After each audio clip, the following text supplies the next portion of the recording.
हमें कहा गया कि आप सूबा खैबर पख्तूनख्वा में हुकूमत बनाएं, यानी पीटीआई का हुकूमत खत्म करें और दूसरी हुकूमत बनाएं। मैंने कहा बनती नहीं है, अपोजिशन के कुल 53 अरकान हैं, आप हमें मुहैया करके देंगे तो उन मुहैया किए गए मेंबरों के सहारे मैं हुकूमत बनाऊंगा, लोटों के जरिए मैं हुकूमत बनाऊंगा। मैं उस घोड़े पर सवार होने के लिए तैयार नहीं हूं कि जिसके बागे मेरे हाथ में ना हो। बड़े अदब एहतराम के साथ इख्तलाफ कर रहा हूं, लेकिन आप मेरे बयान की अज खुद तशरीह करके जो मेरी किरदार कुशी करना चाहते हैं और समझते हैं कि फजलुर रहमान झुक जाएगा, सरेंडर कर जाएगा, याद रखो मुझे अपने माँ बाप ने सरेंडर होने के लिए नहीं जना है। आज तक कौम को तुमने बताया कि कारगिल में आपके कितने जवान शहीद हुए और आपने वहां से कितने शुहदा के जनाजे वसूल किए, जरा बताओ तो सही। अब अपने जराइम को छुपाने के लिए शुहदा के ओट में छुपने की कोशिश करते हो कि 48 घंटे के बाद उनको पता चला कि मैंने ये बात कही है। और एक मौलवी साहब अगले दिन रात को एक खाने पर मेरे साथ बैठा है, मुझे मुबारकबाद भी दे रहा है जलसे की, और अगले दिन रो रहा है। 48 घंटे के बाद उसको पता चला तुमने इस किस्म की हरकत करके जमीयत उलमा के कारकुनों और उनकी कुर्बानियों का मजाक उड़ाया है, और अब इसका रद्द-ए-अमल आएगा। आप समझते हैं कि हम पीछे हट जाएंगे?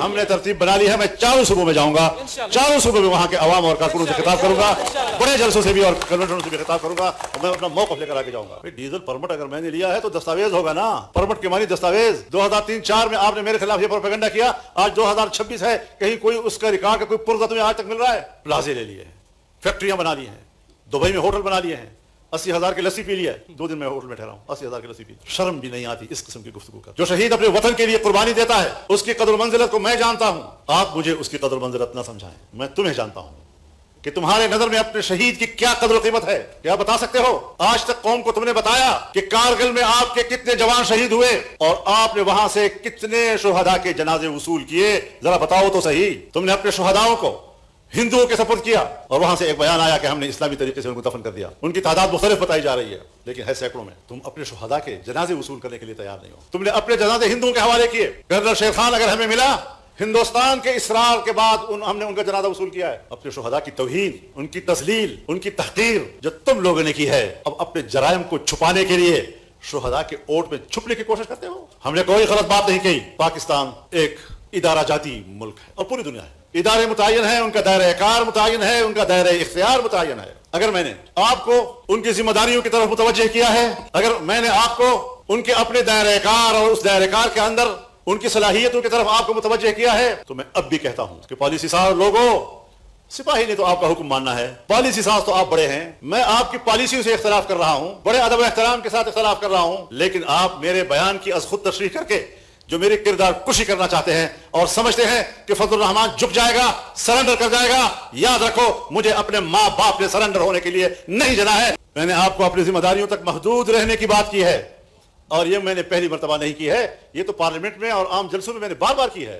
कसूर वाली बात कसूरवार ठहरी। और आपको अजीब बात बताऊं, वो कला हजरात जरा इस पर भी गौर करें कि 48 घंटे के बाद उनको पता चला कि मैंने ये बात कही है। और एक मौलवी साहब अगले दिन रात को एक खाने पर मेरे साथ बैठा है, मुझे मुबारकबाद भी दे रहा है जलसे की, और अगले दिन रो रहा है। 48 घंटे के बाद उसको पता चला। तो ये होती है बदनीयती, और मुझे अफसोस ये है कि मेरे खिलाफ बदनीयती पर मबनी एक जुमले की गलत तशरीह करके कौम को गुमराह करने की कोशिश की गई, अवाम को गुमराह करने की कोशिश की गई, और हमारे मीडिया को गुमराह करने की कोशिश की गई, और शुहदा के खानदानों को गुमराह करने की कोशिश की गई।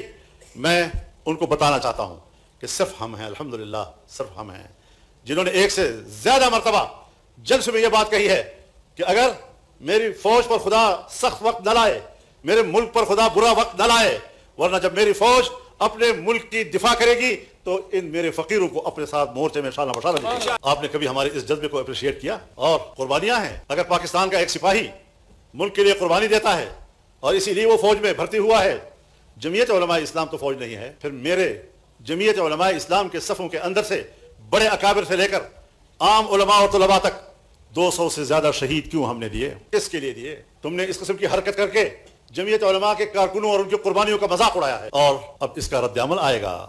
आप समझते हैं कि हम पीछे हट जाएंगे? हमने तरतीब बना ली है, मैं चारों सूबों में जाऊंगा, चारों सूबों में वहां के अवाम और कारकुनों से खिताब करूंगा, बड़े जलसों से भी और कन्वेंशनों से भी खिताब करूंगा, और मैं अपना मौक़िफ़ लेकर आगे जाऊंगा। कदम बढ़ाओ, कदम बढ़ाओ। तुमने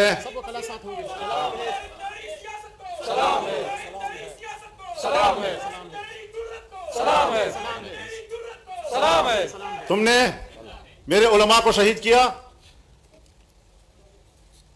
علماء کرام شہید ہوئے، میرے استاد اور میرے شیخ مولانا حسن جان شہید ہو گئے،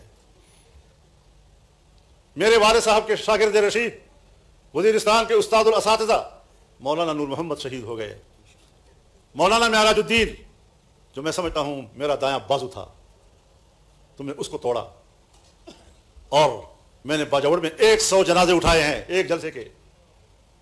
میں روزانہ پشتونخوا میں اور بلوچستان میں کہیں نہ کہیں 2 یا 3 جنازے اٹھا رہا ہوں۔ میں تو آپ کے ہر جنازے پر آپ کے ساتھ رویا ہوں، کبھی یاد ہے کہ تم بھی میرے جنازے پر میرے ساتھ روئے ہو؟ مجھے کہتے ہو تم نے غلط بات کی ہے، میں کہتا ہوں تم نے اپنے شہداء کی بھی تذلیل کی ہے، فوج کے شہداء کی بھی تذلیل کی ہے، ان کے خاندانوں کی بھی تذلیل کی ہے، تم نے میرے شہداء کی بھی تذلیل کی ہے، تم نے ان کی بھی بے توقیری کی ہے۔ معافی کہتے ہو فضل الرحمان مانگے؟ نہیں، آج اگر میری بات غلط ہے مجھے آپ ضرور رائے دیں، آپ قانون کے ماہر ہیں، میری رہنمائی کریں۔ میرا مطالبہ یہ ہے کہ جس فوج نے اور جس جنرل نے جس دفتر سے میرے خلاف اور میری جماعت کے خلاف آیا، 93 میں آیا میں پھر اپوزیشن میں تھا، میں 97 میں اسمبلی میں آیا میں پھر اپوزیشن میں تھا، تم نے میرے خلاف اس وقت بھی گندے پروپیگنڈے کیے، غلیظ ترین پروپیگنڈے کیے۔ کبھی کہا ڈیزل پرمٹ خریدے ہیں، بھائی ڈیزل پرمٹ اگر میں نے لیا ہے تو دستاویز ہوگا نا، پرمٹ کے معنی دستاویز۔ 2003-04 میں آپ نے میرے خلاف یہ پروپیگنڈا کیا، آج 2026 ہے، کہیں کوئی اس کا ریکارڈ کا کوئی پرزہ تمہیں آج تک مل رہا ہے؟ پلازے لے لیے ہیں، فیکٹریاں بنا لی ہیں، دبئی میں ہوٹل بنا لیے ہیں، 80,000 کی لسی پی لیا ہے، 2 دن میں ہوٹل میں ٹھہرا ہوں، 80,000 کی لسی پی، شرم بھی نہیں آتی اس قسم کی گفتگو کر۔ اور پھر ایک وقت آیا جب اسٹیبلشمنٹ کے ایک اہم شخصیت نے مجھے پیغام بھیجا کہ میں ملنا چاہتا ہوں، نوابزادہ نصر اللہ خان مرحوم بیچ میں آئے اور مجھے کہا کہ جی آپ کو بات کر لینی چاہیے۔ میں نے اپنی جماعت سے مشورہ کیا، انہوں نے بھی مجھے کہا کہ ہاں ہمیں مل لینا چاہیے تاکہ پتہ تو چلے کہ ہم کس غار سے ڈسے جا رہے ہیں۔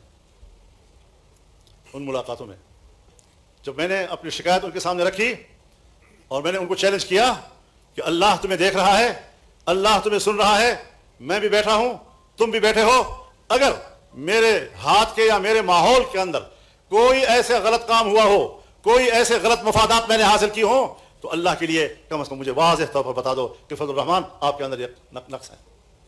اس اعلیٰ ترین افسر نے سر جھکایا، پھر سر اٹھایا، پھر کہا مولانا کوئی ایسی بات نہیں ہے، قطعاً کوئی ایسی بات نہیں ہے۔ تو میں نے کہا پھر میرے کردار کیوں کی تم نے، کیوں غلط باتیں کی میرے بارے میں تم نے؟ جواب سنیے ذرا وکلاء حضرات، میں کنسرن کوارٹرز کو ہدایات دے دوں گا، انشاءاللہ آئندہ ایسا نہیں ہوگا۔ This was the response of that very important personality.